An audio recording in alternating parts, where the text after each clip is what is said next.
Olá, pessoal. Bom dia, boa tarde ou boa noite. Não sei que horário vocês vão estar assistindo essa aula, mas voltamos aqui para mais uma aula de matemática com um tema agora de geometria plana. É um tema importante. Eu sei que eu falo isso de todos, mas realmente esse aqui cai muito no Enem. Tanto geometria plana quanto geometria espacial. Então, vale a pena conferir essa aula, fazer os exercícios que eu vou botar no final do slide também para vocês completarem, né?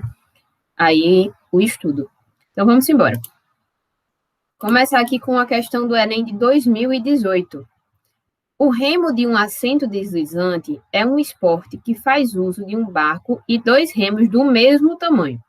A figura mostra uma das posições de uma técnica chamada afastamento. Nessa posição, os dois remos se encontram no ponto A, aqui o ponto A, ó, no bonequinho, e suas outras extremidades estão indicadas pelos pontos B e C. Esses três pontos formam um triângulo ABC, ó, então tá aqui, cujo ângulo BAC tem medida de 170 graus. Quando a gente tem essa forma de escrita, né, BAC, significa que é um ângulo do triângulo, e a letra que está com o acento circunflexo é justamente a que está com o ângulo, certo? Então, por exemplo, aqui é o triângulo BAC, mas a gente está considerando esse ângulo aqui, o maior ângulo, né? Que é de 170 graus. E aí, o tipo de triângulo com vértices nas pontas ABC, no momento que o remador está nessa posição, é... Então, ele quer saber como a gente classifica esse triângulo. Vamos lá. Como é que a gente consegue classificar triângulos? Temos duas formas. Primeiro, de acordo com seus lados, e aí ele pode ser equilátero, quando tem todos os lados iguais, pode ser isósceles, quando tem dois lados iguais, e pode ser escaleno, quando todos esses lados são diferentes, certo? E aí, de acordo com os ângulos, ele pode ser retângulo, quando ele possui um ângulo reto, ou seja, um ângulo de 90 graus, né? É aquele ângulo que fica exatamente assim, ó, um ângulo reto, 90 graus. Acutângulo, quando ele possui três ângulos agudos, ou seja, todos os ângulos desse triângulo são menores que 90 graus. Lembrando que a soma dos todos os três ângulos do triângulo, né, ela dá 180. E obtusângulo, quando ele possui um ângulo obtuso, que é um ângulo maior que 90, mas menor do que 180, obviamente, porque senão extrapolaria o máximo, né, da quantidade que essa soma pode ter. Então, vamos lá. Agora, tendo essa noção, eu vou trazer aqui algumas figuras, né, para vocês analisarem. Como é que a gente classificaria, né, esses triângulos aqui? O primeiro, o segundo e o terceiro. Percebam que eu coloquei, né, tracinhos de diferentes cores em algumas situações para indicar umas coisas para vocês. Quando a gente coloca isso, está representando, na verdade, que esses três lados aqui são iguais, certo? Então, ó, por exemplo, nesse outro triângulo, esses dois lados aqui, esse e esse, são iguais, os dois que estão com o tracinho vermelho, mas são diferentes desse que está com azul. E nesse outro aqui, todos são diferentes. Então, ó, de acordo com os lados, a gente classificaria em equilátero, isósceles e escaleno. Todos os lados iguais, dois lados iguais e todos os lados diferentes, né? E aí, agora, de acordo com os ângulos, né? Eu mudei a figura, eu usei essa novamente e essa também aqui da direita, mas essa aqui é diferente, pois nenhum daqueles outros tem um ângulo reto. E para isso a gente precisa, né, de um ângulo de 90 graus para classificar um triângulo como retângulo. Então tá aqui o nosso ângulo de 90 graus, né? Forma um pequeno quadradinho aqui, né, com as margens do triângulo. Um acutângulo. Nesse sentido aqui, ó, todos são menores que 90 graus. Eles vão fazer esses V's assim. Você pode perceber que eles são menores do que esse ângulo reto aqui, né? Eles vão estar assim, assim, assim, então é menor. Então, esse triângulo aqui é um acutângulo, porque é um lado que é menor do que 90 graus, né? E o obtusângulo, que a gente pode já ficar ligado para a questão, é um ângulo que é maior que 90 graus e menor do que 180, né? É justamente esse ângulo grandão aqui, certo? Então, vamos lá. Quando a gente olha a imagem, acho que já dá para ter uma ideia. Olhem só. Eles dizem que esse ângulo aqui, o ângulo A, né? Ele tem 170 graus. Então, se o total de um triângulo deve ter 180 quer dizer que, obrigatoriamente, B mais C é igual a 10, né? E aí, esses lados são iguais. Então, B mais C sendo 10, então seria 5 para cada lado, né? Para cada ângulo. Esse ângulo aqui de B é 5, lá, e o ângulo de C também é 5. Então, quando a gente tem, né, um ângulo de 170, quer dizer que é um triângulo obtusângulo, certo? E aqui a gente vai ter a outra questão. Olhem aqui os tracinhos aparecendo de novo. Não necessariamente pode aparecer, né, em livro de matemática ou, enfim, em lista de questões com cores, mas se for um tracinho e outro tracinho, quer dizer que é o mesmo tamanho. E aí, para representar diferente, eu colocaria 2 tracinhos, né, para, enfim, ilustrar a diferença desses lados. Isso aqui a gente já tem uma noção básica, que a gente já classificou, seriam justamente 2 lados iguais, né? Então, ó, é um triângulo isósceles, é um triângulo que tem 2 lados iguais. Já em relação ao ângulo, como eu já falei, seria obtusângulo. Então, a resposta para essa questão seria a alternativa E, que é um triângulo isósceles e obtusângulo. Vamos lá agora para o Enem 2013. Para o reflorestamento de uma área, deve-se cercar totalmente com tela os lados de um terreno, exceto o lado margeado pelo fio, conforme a figura. Aqui eu acho que é rio. Foi um erro de digitação, gente. Rio. Cada rolo de tela que será comprado para a confecção da cerca contém 48 metros de comprimento. A mínima de rolos que deve ser comprada para secar esse terreno é... Olha só, quando a gente fala dessa questão de cerca, normalmente, é perímetro, certo? O perímetro é a soma, né, de todos os lados, desse comprimento de todos os lados. Nesse caso, é um perímetro incompleto, né? Porque ele está pedindo para a gente desconsiderar essa área margeada pelo rio.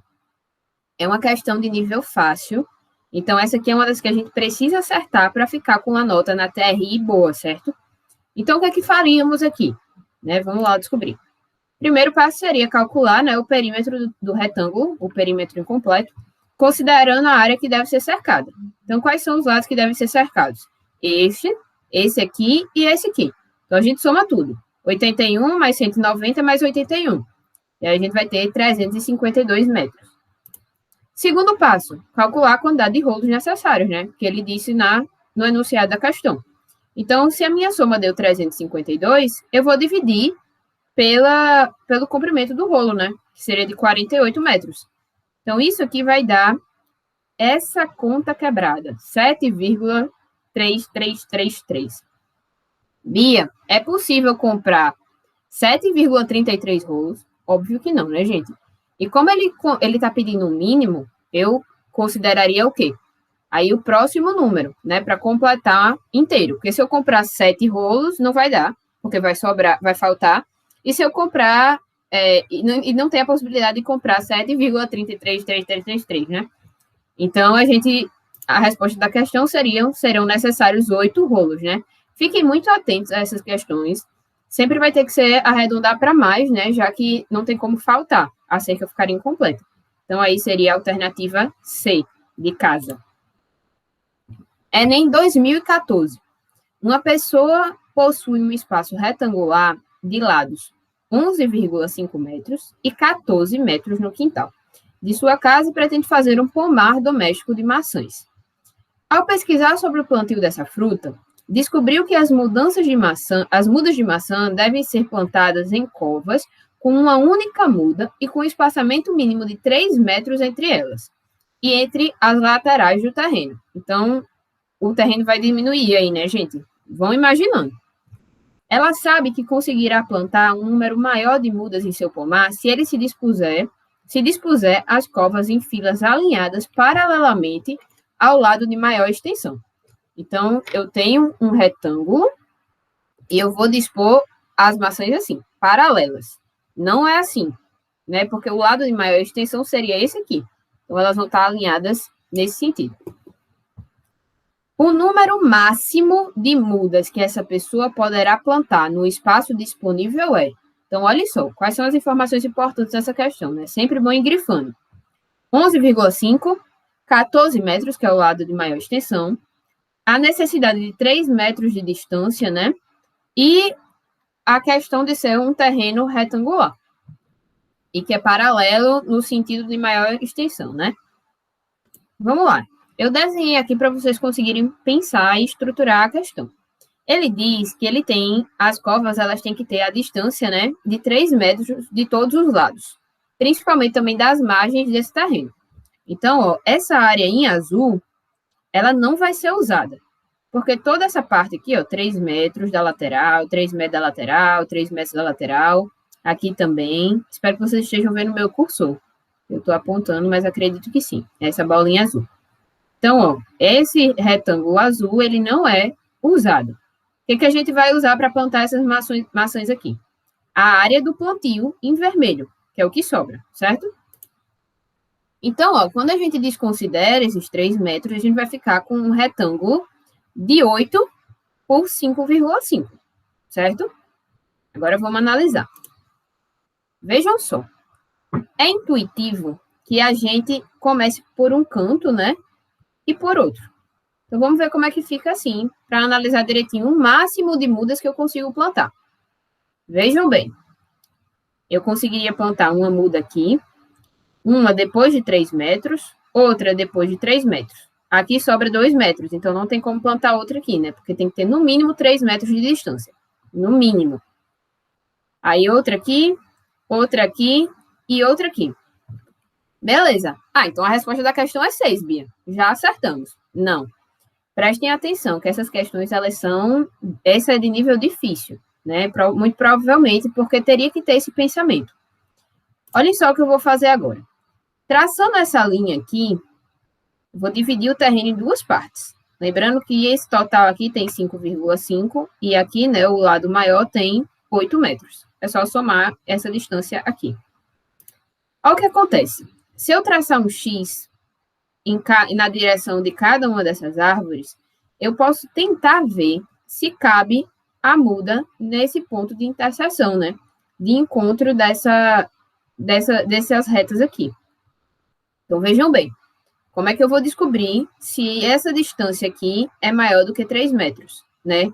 No caso, essa distância dessa muda, que está nesse lugar que eu estou apontando com a bolinha azul, né? Com o marcador, para a árvore que está no ponto B, para o ponto A, para o ponto H e para o ponto F. Vamos analisar. Então, ó, teria uma mudinha aqui, outra muda aqui e outra muda nesse lugar aqui. Então, seria um total de 9 árvores, mas a gente ainda não sabe se isso seria possível, né? Vejam bem. E aí vem a questão. E como eu sei que para esses pontos a distância é de 3 metros ou mais? Aí é que tá, né? Vamos tentar agora. Vocês percebam que a gente tem um triângulo retângulo aqui, né? Que é o triângulo que tem um ângulo reto. E aí, a gente também tem dois lados desse triângulo, certo? Então, ó, vejam bem. Eu tenho um lado que é 5,5 e outro lado que é 3, né? Que é justamente a distância entre a árvore A e a árvore H. O que eu precisaria para confirmar que realmente é uma distância aceitável aqui, né? É maior ou igual a 3? Que, no mínimo, a distância entre a árvore B e a árvore que está no meio é 3, e que a árvore que está no meio e a árvore H é 3. Então, aqui teria que ser pelo menos 6, né? A gente tem que confirmar isso fazendo o quê? Um teorema de Pitágoras. Então, né, aqui a nossa hipotenusa, nosso cateto A, cateto B. 5,5 elevado a 2, mais 3 elevado a 2 é igual a x, né, que é a hipotenusa elevada a 2. E aí, o cálculo é complicado, né? Por quê? Porque a gente está usando número decimal. E é muito ruim fazer cálculo assim com número decimal. Então, como é que vocês poderiam pensar para simplificar? Olhem só. Só eleva 5 a 2. Vamos ver se dá certo. 5 elevado a 2 mais 3 elevado a 2 é igual a x elevado a 2. 25 mais 9 é igual a x elevado a 2. 36 é igual a x elevado a 2. E aí, o resultado que der aqui, na verdade, ele é menor do que o que é a realidade, né? Porque aqui a gente está trabalhando com um número que é maior do que 5. Então, ó, x vai ser igual a 6, né? Porque como x está elevado a 2, eu vou passar esse expoente para o lado esquerdo como a raiz quadrada. A raiz quadrada de 36 é igual a 6. Então, como é maior que 6 é maior que 3, né? No caso, né? Eu teria como plantar. E não só maior que 3, porque seria a divisão entre as duas, né? Vou voltar aqui para a imagem das maçãs. Eu ia ter um lado maior do que 6 aqui. Então, dividindo por 2, né? Essa distância seria maior do que 3 e essa distância também seria maior do que 3. Então, sim, a nossa resposta seriam, né? Aí, 9 árvores no total, que seriam justamente essas árvores aqui que a gente mostrou nesta figura. Então, ó, 3 em cima, 3 no meio e 3 aqui na parte de baixo. E aí, pessoal, eu trouxe para vocês, né, a tabelinha de dúvidas sempre. Podem entrar em contato pelo WhatsApp que está lá nos nossos slides passados, no Google Classroom, ou pelo e-mail também, que está no mesmo slide. E para vocês treinarem para casa, eu coloquei essas 3 questões, um pouco mais complicadas, certo? Que vai envolver círculo, circunferência, né? Aqui do Enem de 2016, uma questão relativamente nova. E essa de 2018, eu queria dar uma questão aqui. Essas questões que mostram imagens, às vezes para completar, né? Vocês vão ver muito em geometria espacial também, elas são de suma importância. Porque são questões que você não resolve por cálculo, né? Essa sim, eu acho que essa sim, mas tem algumas questões de montar blocos, tipo uns Legos, enfim, aqueles bloquinhos de criança, e aí você tem que completar a imagem, ou se não mostrar a sombra da figura, como é que eu imagino a figura. Enfim, essas questões acabam que a gente não consegue ensinar para a pessoa como seria a resolução, né? Dá para dar umas dicas, dá, mas vocês têm que treinar muito a visão de vocês, justamente para conseguir resolvê-las de um tempo menor. Então, vamos deixar aí essas questões com formas geométricas mais diferentes, para vocês já irem treinando. E aí, a próxima aula que a gente vai ter é justamente de geometria espacial, e eu vou estar trazendo essas questões também. Então, é isso, pessoal. Bons estudos, qualquer coisa podem tirar dúvida, e estamos aqui para o que vocês precisarem. Até mais!